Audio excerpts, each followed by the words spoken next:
오늘 가져오신 주제가 네네.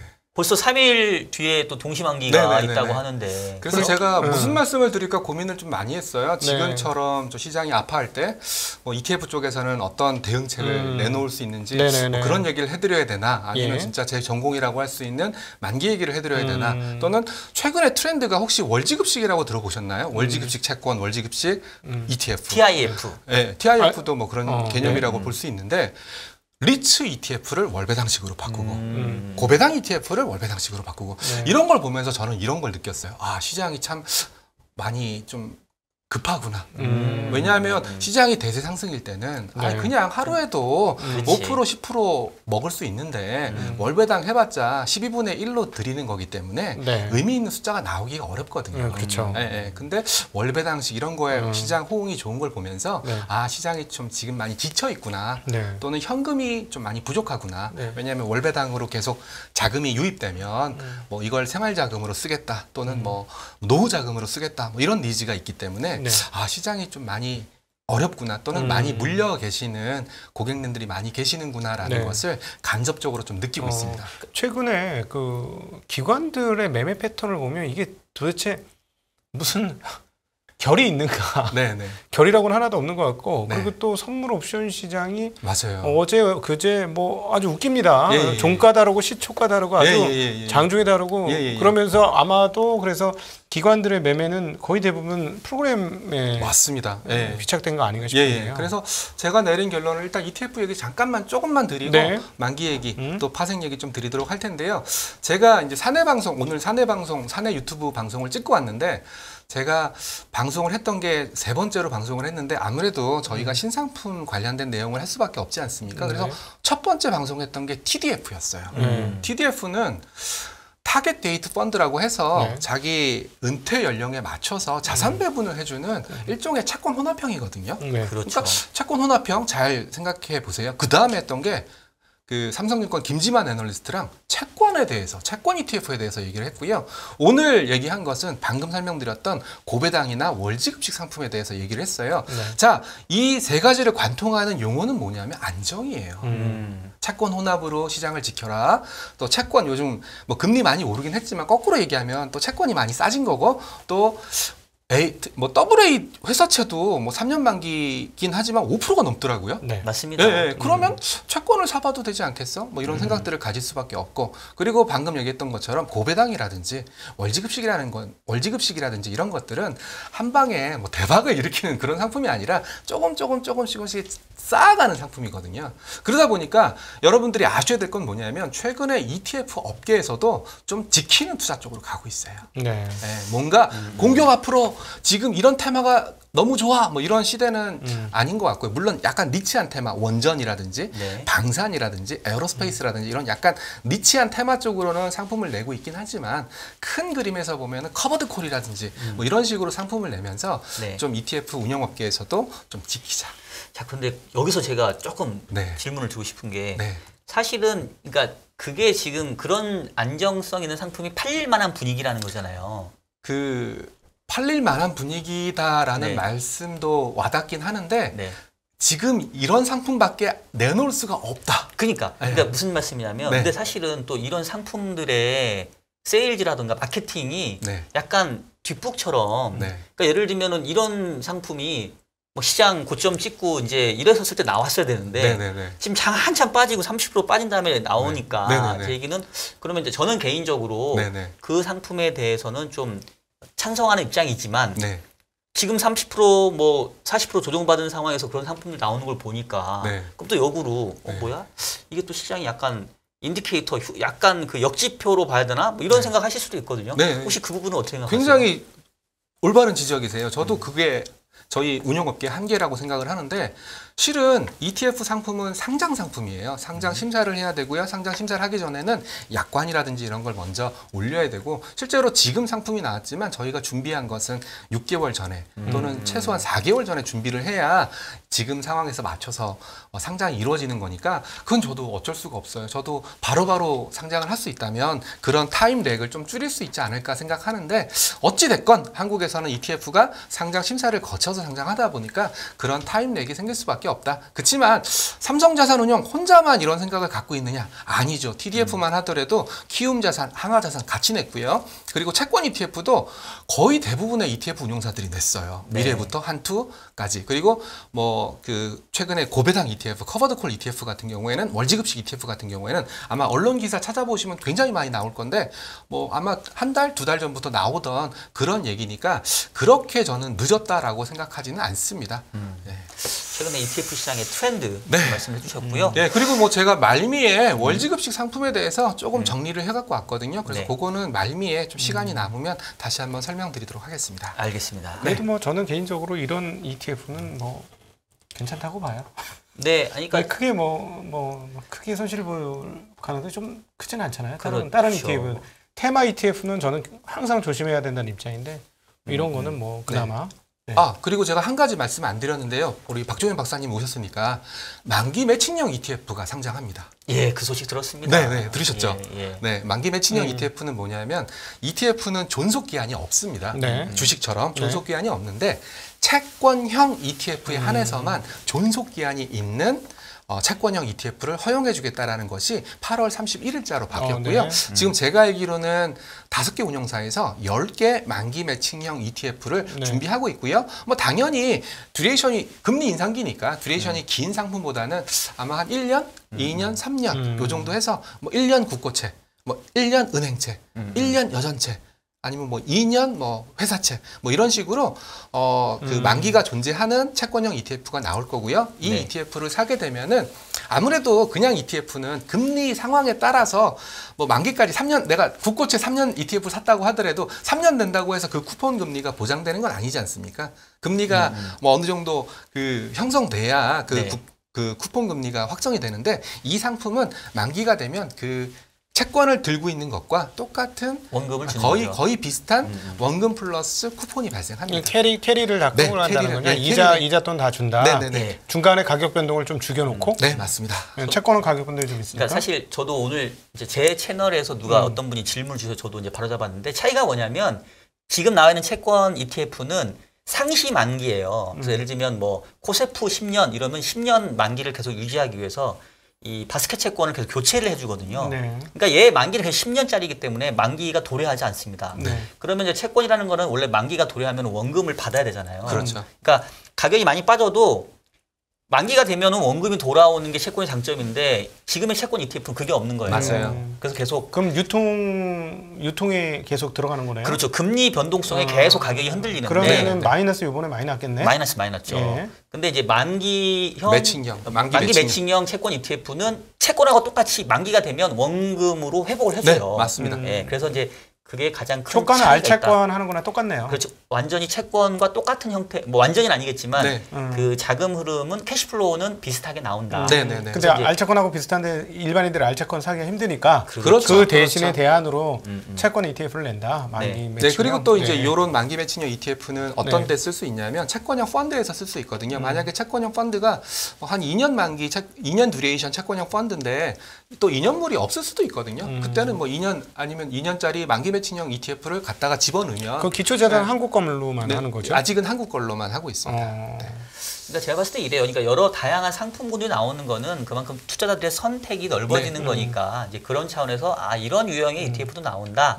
뭐 이렇게 한번 이해를 해주실 것 같습니다. 그런데 이제 채권 얘기를 하는 거 보니까 참 시장 분위기가 많이 바뀌었다. 그렇죠? 네, 많이 바뀌었습니다. 실제로 뭐 제가 최근에 봤던 데이터를 보면은요, 알채권, 순수한 채권 개인들 월간 단위 순매수 금액이 뭐 아마 올해 이전까지는 뭐 1,000억, 2,000억 수준이었나 봐요. 근데 최근에 뭐 워낙 고금리 회사채들이 많이 나오다 보니까 거의 뭐 1조 단위로 판매가 이루어지고 있다라고 뭐 보고서를 좀 봤거든요. 그만큼 좀 시장이 좀 제가 계속 반복적으로 말씀드리지만 지금은 뭐 누구나 다 동의하시겠지만 공격보다는 좀 방어에 좀 치중하는 논리가 아닐까 뭐 그런 생각을 좀 하고 있습니다. 저는 개인적으로 이제 개인들이 채권하는 거에 대해서는 불만은 없어요. 왜냐하면 이제 원금 깨지는 확률이 이제 현저하게 낮으니까. 그런데 지금 또 약간 좀 열광적으로 채권을 하잖아요. 물릴 것 같아요. 어떻게 생각하십니까?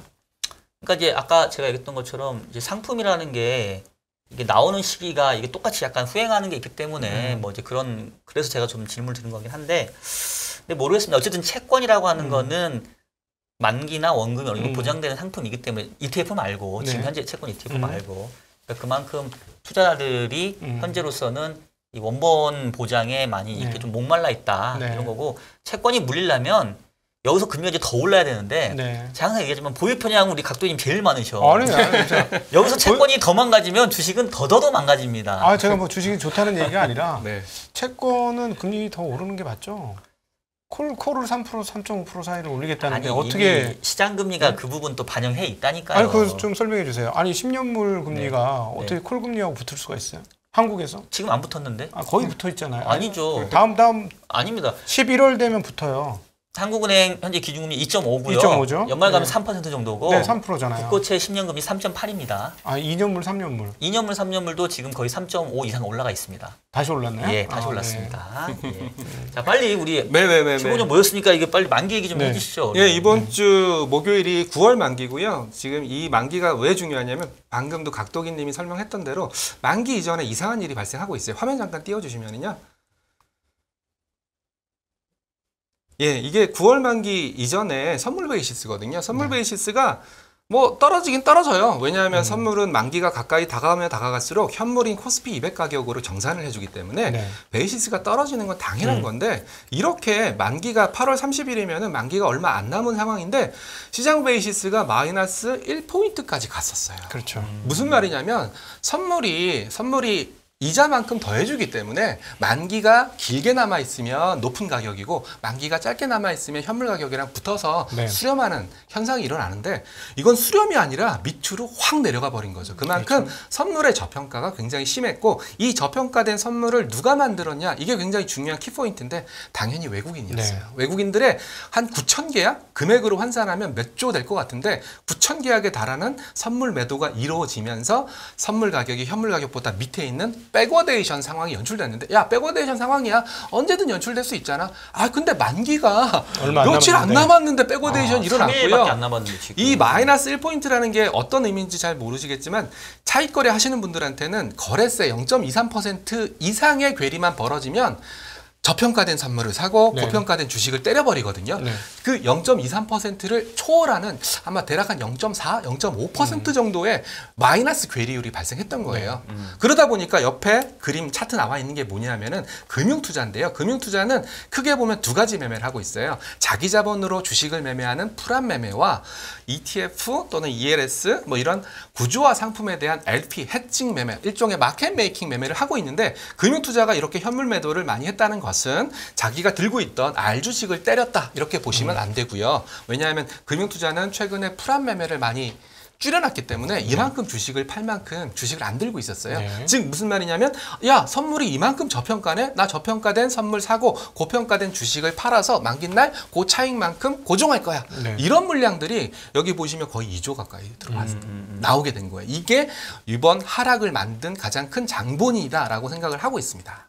그러니까 일종의 매도 차익 거래가 맞습니다. 정확하신 표현입니다. 근데 그러니까 현물은 매도하고 선물은 매수했는데 사실은 어떻게 보면은 뭐 약간 아랫돌 빼서 윗돌 괸 것처럼 현물은 팔았지만 선물은 샀으니까 시장에 봤을 때 약간 중립적인 요인으로 볼 수도 있을 텐데 맞습니다. 중립적인 요인으로 보실 수 있습니다. 특히나 시장이 약세 쪽으로 갔다는 얘기는 이 중립적인 요인 말고 뭔가 시장을 좀 더 약세로 가게 만든 다른 요인들과 섞여서 그렇게 되지 않았을까요? 결국은 여기서 중요한 포인트는 뭐냐면 그러면 이런 환경을 누가 만들었냐?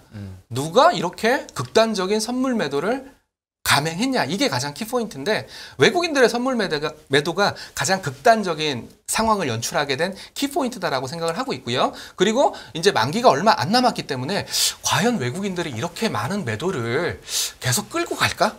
안 끌고 갈까? 이게 9월 만기의 키포인트입니다. 저는 일단은 끌고 간다라고 보는 쪽이거든요. 결국은 외국인들이 선물 매도를 왜 했냐? 뜯어보면은 외국인들의 제가 예전에 애널리스트 할 때 외국인들 선물 매도의 가장 트리거가 됐던 게 환율이거든요. 자, 오늘 환율 1370원 찍었지 않습니까? 그러면 결국은 외국인들의 선물 매도의 배경에는 워낙 약세가 좀 더 갈 거다라는 그런 비밀이 숨겨져 있는 게 아닐까. 이 부분 전 되게 중요하다고 생각합니다. 왜냐하면 아까도 우리 유 본부장님 얘기하셨을 때 최근에 워낙 약세에도 불구하고 외국인은 계속 주식 현물 사고 있지 않냐라고 얘기해 주셨는데 사실상 뜯어보면은 현물하고 선물 합쳐서 놓고 보면은 어떻게 보면 본부장님 얘기는 매도 우위 시장이라는 거네요. 네, 저도 그 말씀을 꼭 드리고 싶었는데 여기서부터는 음모입니다. 저도 음모론을 좀 펼치겠습니다. 네. 외국인들이 선물을 이렇게 가감하게 때리면서 현물을 사는 경우는 글쎄요, 저는 예전에 2011년 그때 이제 미국 신용등급 떨어졌을 때, 그때 2008년 리먼 브러더스 사태 때 이런 일들이 발생했었거든요.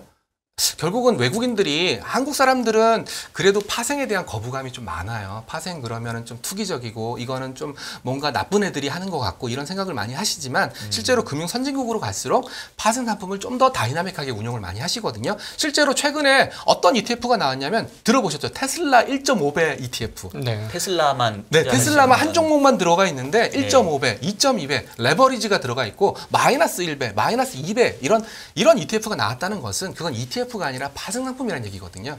그러니까 그만큼 적극적으로 파생 상품을 사용하고 있는 입장에서 선물 매도를 이렇게 공격적으로 하면서 선물을 샀다? 이거는 좀 약간 음모론적으로 본다면은 좀 현물을 싸게 사기 위해서 좀 시장을 뭐 속된 말로 조져놓은 거 아닌가 뭐 이런 생각도 하고 있고요. 그리고 또 1370원이라는 환율을 또 거꾸로 되짚어 보면은 외국인들 입장에서는 옛날에 1달러 갖고는 1200원에 해당되는 원화밖에 못 바꿨는데 지금은 1300원, 1400원의 원화를 바꿀 수 있으니까 1달러 갖고 좀 더 많은 주식을, 한국 주식을 살 수 있는 거 아니냐 뭐 이런 의미로도 해석을 할 수 있기 때문에 결국 제가 말씀드리는 키포인트는 딴 거 보실 필요 없어요. 외국인들이 선물 매도를 지금 9월물 매도입니다.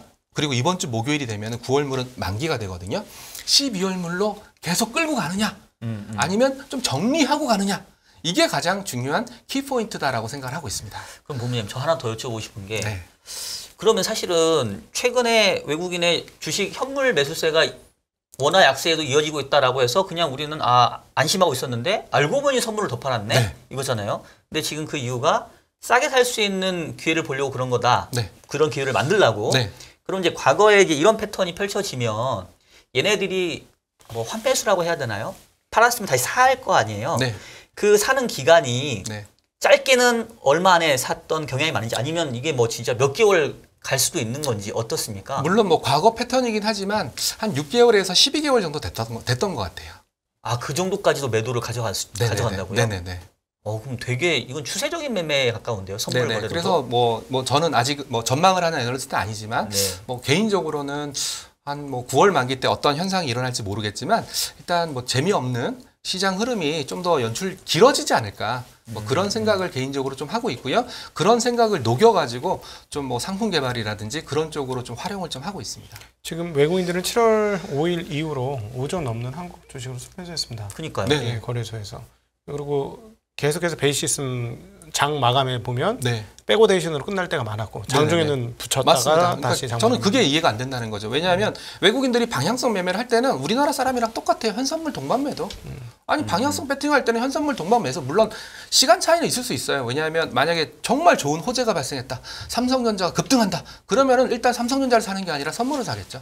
왜냐하면 선물에는 삼성전자가 30% 들어있으니까. 그리고 나서 삼성전자 사주면은 당연히 선물 가격도 올라가겠죠. 뭐 이런 패턴은 충분히 이해가 되는 패턴이에요. 근데 지금처럼 이렇게 베이시스를 엄청나게 낮게 만들어 놓고 정말 밑에서 좀 긁어가는 형태의 현물 매수를 하고 있으니까 제 입장에서는 도무지 이거는 정상적인 사고에서는 납득이 안 된다, 이런 생각을 좀 하고 있는 거죠. 혹시 그 현물 시장의 플레이어와 선물 시장의 플레이어가 다를 가능성은 없습니까? 일단 저는 외국인들 같은 경우에는 거의 같은 집단이라고 생각을 해요. 뭐 물론 외국인들의 현물 매매가 워낙 또 참여자 수도 많고 클라이언트가 많기 때문에 뭐 외국인들 현물 매매하는 사람은 반드시 선물 매매도 한다 이렇게 볼 수는 없지만, 선물 매매를 하는 외국인들은 현물 매매도 동반한다라는 게 제 생각입니다.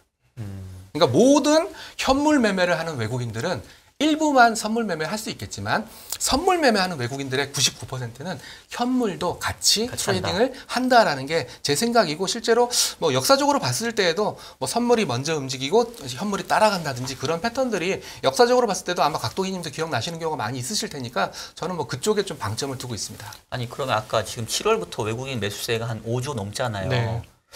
선물로 봤었을 때는 얼마 정도를 매도를 한 거죠? 그럼 똑같이 했나요? 선물은 증거금률이 13% 정도밖에 안 됩니다. 그러니까 선물 한 계약을 들고 있으면 지금 금액으로 따지면은 보통 코스피 200 곱하기 25만 원이거든요. 네. 그러니까 지금 코스피 100에 한 300포인트라고 하고 25만 원 곱하면 7,500만 원 정도 되는데 7,500만 원의 증거금률은 13% 정도밖에 안 되기 때문에 실제로 이걸 금액으로 환산하면 7,500만 원 곱하기 만 개야? 그러니까 거의 한 현물 매매보다는 많다라고 판단하고 있습니다. 그러면 7조 네네, 그 정도 이상은 선물로 매도한 경제적인 네네네. 효과를 만들어갔다는 네네네. 거죠. 그리고 제가 한 가지 더 준비를 했어요. 그 현물 매매도 저도 좀 궁금해가지고 그렇다면 외국인들 현물 매매에 대한 해석을 좀 잘해줘야 되거든요. 화면 잠깐 띄워주시면은 참고로 제가 현물은 안 하지만 저는 ETF쟁이기 때문에 외국인들의 현물 매매도 철저하게 ETF 관점으로 봅니다. 무슨 ETF 관점으로 보냐면 글로벌 이머징 마켓 ETF. 여기에 돈이 들어왔냐? 그리고 한국을 기초로 한 ETF가 EWY라고 있거든요. 여기에 자금 유입이 이루어지고 있냐? 이게 제 키포인트인데 유진증권 강성철 애널리스트의 보고에 따르면 왼쪽 차트가 글로벌 이머징 마켓 ETF에 자금 들어오는 동향이고요. 오른쪽에 있는 차트가 한국 ETF에 자금 들어오는 건데 둘 다 자금이 안 들어오고 있어요. 네. 즉 무슨 말이냐면 한국에 대해서 아니면 이머징 마켓에 대해서 좀 긍정적인 시각으로 자금은 들어오지 않았다는 증거예요. 그렇다면 최근에 한국을 산 외국인들의 현물 매수는 뭘까? 패시브 자금도 아니고 한국을 좋게 보는 자금도 아닌 것 같다라는 게 제 생각이다 보니까 좀 약간 선물로 뭔가 방향성을 짓눌러 놓고 좀 기계적으로 출해되는 금융투자의 현물 매도라든지 이런 시스템적인 매도를 밑에서 좀 긁어가는 형태다. 아니 그렇게 하면은 이제 저희 이제 다음 부에 나오실 우리 김 대표께서 계속 얘기하는 건 숏 커버링이라고 봐야 되지 않을까요? 아니요, 아직까지 뭐 숏 커버링까지 가기에는 좀 임계점이 좀 남아 있는 것 같아요. 네네네. 숏을 많이 매도를 많이 했었잖아요. 이번에 7월 이전에. 네네네. 네. 실제로 뭐 이 유진증권 강성철 애널리스트의 보고서에는 뭐 공매도 관련된 내용도 조금 들어 있었어요. 공매도가 뭐 최근에 굉장히 많이 늘어났다. 늘어났다. 뭐 우리 표준 편차로 얘기하면 뭐 투 스탠다드 그 정도까지 늘어났다 이런 내용도 포함되어 있는데 공매도가 지금 늘어나고 있는 상태거든요. 늘어나고 있는 상태에서 숏커버링이 동시에 일어난다? 저는 그렇게 보긴 좀 쉽죠. 그러라기보다도 앞서 그 앞단에 이제 자료 NH증권 허율 애널리스트가 한 것들을 보면 외국인들 누적 지금 순매수 규모가 7월 매수하기 전에 마이너스 한 12조 근처까지 갔던 것이 지금은 이제 6조 언더로 떨어졌거든요. 그러면 결국 뭐냐면 최근에 5조 들어온 것 자체가 매도한 것 부분을 다시 걷어들인 거일 수도 있잖아요. 근데 뭐 이렇게까지 규모가 크게 공매도를 했다 감아드리는지는 잘 모르겠으나 그러니까 그동안에 많이 그러면 말이 맞는 거죠. 선물을 매도하고 현물을 매수하는 거는 싸게 환매를 해주는 그런 방법일 수도 있는 거니까 그럴 가능성은 없는 건가. 근데 저는 이제 그럴 때는 뭘 보냐면 외국인들이 현물 매수가 얼마만큼 시장 가격 방어에 영향을 줬냐 이것도 굉장히 많이 보거든요. 베이시스를 볼 때도 베이시스가 나빠졌다라는 걸 보는 게 아니라 결국은 외국인들의 선물 매도가 두 가지가 있을 수 있어요. 그냥 깔아놓는 선물 매도가 있을 수 있고 매수호가에 대고 질러버리는 선물 매도가 있을 수 있거든요. 질러버리는 선물 매도가 실제로는 베이시스를 굉장히 약하게 만드는 경우가 많은데 외국인들의 현물 매수도 거꾸로 얘기하면 밑에 깔아놓은 매수 아니겠냐. 즉 급하지 않은 매수 아니겠냐. 좀 밑에 깔아놓고 야 시장 빠져가지고 체결되면 땡큐. 체결 안 되면 뭐 내일 또 넣지 뭐 이런 성격의 매수일 가능성이 높다라고 판단하는 거죠. 그렇기 때문에 이거는 급하지 않다. 숏커버링은 어찌됐건 공매도 포지션을 갚는 거기 때문에 좀 급하거든요. 그러니까 제가 말씀드리는 건 그렇게 급한 숏커버링이라기보다도 중장기적으로 이제 다 먹을 거 먹었으니까 수익 실현 차원에서 숏 다시 돌려주는 거예요. 뭐 이런 개념이라는 거죠. 즉 왜냐하면 그렇게 보면 지금 선현물 간의 흐름들의 이빨이 톱니바퀴가 잘 맞아 들어간다. 이렇게 보여주는 거죠. 저도 어느 정도까지는 좀 인정을 하는데 뭐든지 그렇지만 그걸 갖고 100% 설명할 수 있는 그런 설명 변수는 없거든요. 그래서 저의 생각도 제가 이제 파생이나 외국인들 선물 매매 그리고 현물 매매도 많이 봐온 입장에서 뭐 이런 생각도 가지고 있다 정도로 좀 인정을 해주시면 좋을 것 같습니다.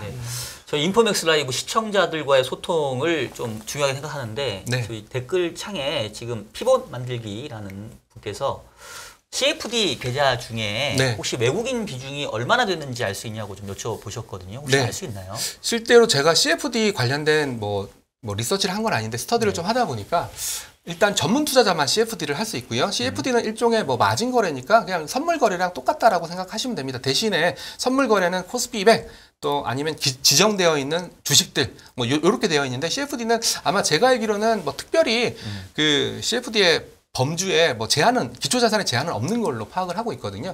계좌는 한 2만 계좌 정도가 있는 걸로 파악을 하고 있고요. 2만 계좌 중에서 외국인들 비중은 실제로 10에서 20% 정도? 그 정도로 차지하고 있는 걸로 알고 있는데 그것뿐만 아니라 중요한 게 뭐냐면은 한국 증권사가 CFD 거래를 개인들을 통해서 주문을 내주면 또 그 주문을 수행하는 또 외국계 증권사가 있어요. 네. 대표적인 외국계 증권, CFD를 하는 외국계 증권사로는 골드만삭스라든지 SG증권이 그런 역할을 하고 있고요. 이 CFD 주문을 한국에서 이 골드만삭스나 SG증권 쪽으로 넘어오게 되면 또 이쪽에서 또 반대 매매를 하게 돼 있거든요. 그래서 실제로는 CFD 거래가 중요한 게 아니라 이 거래가 일어나서 외국계 증권사를 통해서 반대로 이 포지션을 해지하는 거래 이런 것들이 아마 뭐 시청자분들께서는 외국인들의 매매로 뭐 보이실 수 있기 때문에 그래서 아마 CFD 질문을 하신 게 아닌가 생각을 하고 있습니다. 10%, 20% 정도는 생각보다 비중이 높지 않네요. 네, 비중은 높지 않은데 그 반대에서 백오피스 역할을 해주는 증권사가 외국계 증권사가 백오피스를 해주고 있거든요. 그러다 보니까 자연스럽게 야 CFD 하는 애들 누구야? 실제로 하는 사람들보다는 반대 뒤에서 백단에서 백오피스를 하는 증권사를 많이 지목하는 경우가 많아서 아마 그것 때문에 질문하신 것 같습니다. 혹시 백오피스가 외국계에서 하게 되면 네. 이게 약간 외국인으로 잡히고 이런 착시는 없나요? 아마 그런 것도 좀 있을 것 같아요. 그죠. 실제 거래 엔드 유저가 한국 사람인데 네. 외국계 증권사를 통하게 되면 그게 외국인으로 잡히는 네. 그러나요? 네. 그러면서 CFD 거래 때문에 뭐 어떤 종목의 주가가 뭐 떨어졌네, 올랐네. CFD가 뭐 반대 매매 당하면서 주가가 올랐네, 왜 떨어졌네. 근데 창구를 보니까 외국계 창구로 들어오네. 아 그러면 외국인들이 CFD를 많이 하는 거 아니야? 뭐 이렇게 아마 의심하지 않았을까 생각합니다. 네. 알겠습니다. 네. 그래서 오늘 뭐 이어서 뭐 조금만 더 말씀드릴까요? 네. 시간이 닿으면 이제 아까 월지급식 얘기를 좀 해주시면 좋을 것 같아요. 네, 일단 뭐 만기 관련된 내용을 좀 정리해드리면 저는 외국인들 선물 매도가 좀 9월물 매도가 12월물 매도로 좀 더 이어진다면 뭐 물론 저도 가정법을 써야 되겠지만 저는 뭐 개인적으로 외국인들이 좀 더 12월물도 매도 포지션을 롤오버 할 거라고 보고 있고요. 가져간다면 시장은 재미없어요. 왜냐하면 계속 선물이 저평가고 또 현물이 고평가이기 때문에 프로그램 매도가 나올 거거든요. 네. 네, 프로그램 매도가 나올 거고 이번 만기에서도 혹여나 9월 분기 배당이 있거든요. K카라든지 9월 분기 배당이 제가 화면 잠깐 띄워드리면 분기 배당도 좀 정리를 했는데요. 네, 화면 잠깐 띄워주시면 방금 뭐 각도기님이 말씀하셨던 허유얼 애널리스트가 분기 배당 잘 정리했고요. 인포맥스 게시판에서 이 자료 다운받으실 수 있으니까 이게 좀 뭐 은행주를 중심으로 좀 큰 폭으로 늘어난다면 그러면 좀 금융투자가 매도 차익 잔고 갖고 있던 것을 좀 매수로 좀 돌리지 않을까 생각을 하고 있는데 아직까지 이걸 딱 보니까 그렇게 배당 서프라이즈가 나올 만한 그런 종목이 눈에 안 보여서 일단 9월 만기도 재미없을 거다. 좀 약간 부정적인 만기 효과가 일어날 거다. 그리고 9월 만기 때 반드시 확인하셔야 될 것은 외국인들의 선물 매도가 12월 물로 넘어갔는지 요것도 뭐 제가 다음번 방송에서 반드시 말씀드릴 건데 넘어갔다면 뭐 12월까지도 좀 재미없는 시장 흐름이 이어질 거다. 여기까지 만기 관련된 상황을 좀 정리해 드릴 거고요. 네. 그러다 보니까 시장 참여자들이 자꾸 지치는 것 같아요. 화면 잠깐 띄워주시면요. 이게 지금 나와 있는 월지급식, 그러니까 월분배식. 참고로 한국에서는 ETF 같은 경우에는 월분배를 해야 된다. 1년에 한 번 분배를 해야 된다. 이런 법은 없어요. 그렇지만 월분배를 하게 되면은 매월 설정 환매를 막아야 되거든요. 마치 주주명부 폐쇄처럼. 그러니까 매월 주주명부 폐쇄 열고 주주명부 폐쇄 열고 그런 행정적인 좀 번거로움이 있기 때문에 엄청 운용에 귀찮은 운용사 입장에서는 이게 과연 득이 많을까 이런 생각 때문에 월분배식을 냈지 않았던 겁니다. 그리고 또 고배당 상품들을 중심으로 뭐 그런 상품들을 중심으로 월분배가 지금 유행이 되고 있는데 또 고배당 아닌 일반적인 상품들은 월분배 줄 만큼 재원이 없거든요. 여기서 보시면은 미래자산이 다우존스 그리고 리츠 커버드콜, 커버드콜 그리고 멀티에스 TIF 요거에 대해서 월지급식으로 바꾸겠다라고 이제 이미 언론을 통해서 공지를 했고요. 그리고 KB 자산운용이 KB스타 200 여기서도 또 커버드콜. 왜 그러냐면 커버드콜을 하지 않으면 분배 재원을 만들기가 쉽지가 않아요. 그리고 또 한 가지 각도기님이 제일 잘 아실 것 같은데 커버드콜은 상승에 배팅하는 상품이 아니에요. 횡보에 배팅한 상품. 네. 아니 그리고 갑자기 제가 지금 이 단어를 잘못 알고 있는 건가 해서 놀래서 이거 그럼 옵션 전략이 들어간 거예요? 네, 옵션 전략 들어간 거예요. 그럼 만약에 지수가 한쪽 방향으로 한 달 만에 20-30% 튀면 어떻게 됩니까? 일단은 커버드 콜을 잡게 되면 기초 자산을 매수하고 콜옵션을 매도한 거기 때문에 일단 위로 튀게 되면은 콜옵션 매도가 손실이 나지 않습니까? 그래서 이런 식으로 이제 상방이 막혀버리는 스트랭글을 만들었다는 얘기잖아요. 상방이 막혀버리는 그런 효과를 나타내는 거고요. 근데 아니 제가 말씀드렸죠. 한 달에 20-30% 튀면 빠지거나 범위를 벗어나 버리면 그러니까 위로 범위를 벗어나거나 아래로 범위를 벗어나게 되면 아래로 범위를 벗어나게 되면 일단은 기초 지수보다는 콜옵션 매도에 프리미엄을 수취하게 되니까 덜 빠지죠. 위로는 어느 정도까지는 따라가다가 한도 범위를 넘어서게 되면 그 다음부터는 수평입니다. 수평? 네, 기초 자산을 매수하고 있으니까. 그럼 밑으로 빠지는 쪽에 뭐 무한대가 있고 이런 건 아니고요. 네, 그런 건 아닙니다. 양쪽에 있고 벗어나면 그냥 상단이 막히는 정도의. 제가 뭐 시간이 없으니까 지금 이거 되게 위험한 거 아닙니까? 아닙니다. 제가 시간이 없어서 말씀을 못 드리는데 커버드 콜에 대해서 검색을 하시면 커버드 콜의 수익 구조가 이렇게 되어 있는 걸 보실 수가 있습니다. 기초 자산 매수는 요거고요. 그리고 콜옵션 매도는 뭐 말씀하신 대로 뭐 상승하게 되면 뭐 무한대 손실이 발생하지만 기초 자산을 매수하고 있기 때문에 그 무한대 손실을 만회해 주거든요. 그래서 커버드 콜은 반드시 한번 검색을 하셔서 공부를 하시면 좋을 것 같고요. 약간 키코랑 헷갈릴 수 있는 거예요. 키코는 이제 그 범위 극단으로 벗어나 버리면 이거는 보드다가 망가진 건데 키코는 달러를 안 갖고 있는 상태에서 옵션만 갖고 있는 거고요. 이거는 기초 자산을 매수한 무슨 말씀인지 알아요. 근데 이제 주당 0.42%씩 배당이 나오는 거잖아요. 그러면은 이런 수익 구조를 가지고 가려면 수익을 만들어주는 기초 자산에 있거나 아니면 옵션에서 그 수익을 뽑아줘야 되는데 옵션에서 수익을 뽑아주는 경우에는 방향성이 세게 만들어질 경우에 손실 나는 경우가 너무 많이 있었어 과거에. 그거에 대한 걱정이 좀 있는 거죠. 근데 얘는 그냥 옵션만 포지션을 갖고 있는 게 아니라 기초 자산 매수를 반드시 들고 있고 그 다음에 콜옵션 매도를 들고 있는 형태다 보니까 방금 말씀하셨던 애매하네. 좀 애매해. 이게 그럼 연 수익률 5%가 나오는데 연은 수익 5%를 맞춰줄 기초 자산과 거기에 따른 옵션 전략이 딱딱 맞아 떨어질까 하는 의문이 좀 생겨요. 근데 이제 뭐 이 방송을 보시는 분들은 뭐 글로벌 ETF도 많이 하실 텐데요. 최근에 GEP라든지 QILD라든지 이런 커버드콜, 미국에서 커버드콜 형태의 상품들이 월지급식으로 분배를 하면서 굉장히 인기를 끌고 있기 때문에 뭐 그런 것들도 참조를 하시면 좋을 것 같습니다. 나중에 각도기 TV에 한번 보셔서 제가 아침에 뭐 사내 방송으로 커버드콜을 한번 설명을 했는데요. 한 1시간 정도 설명하더라고요.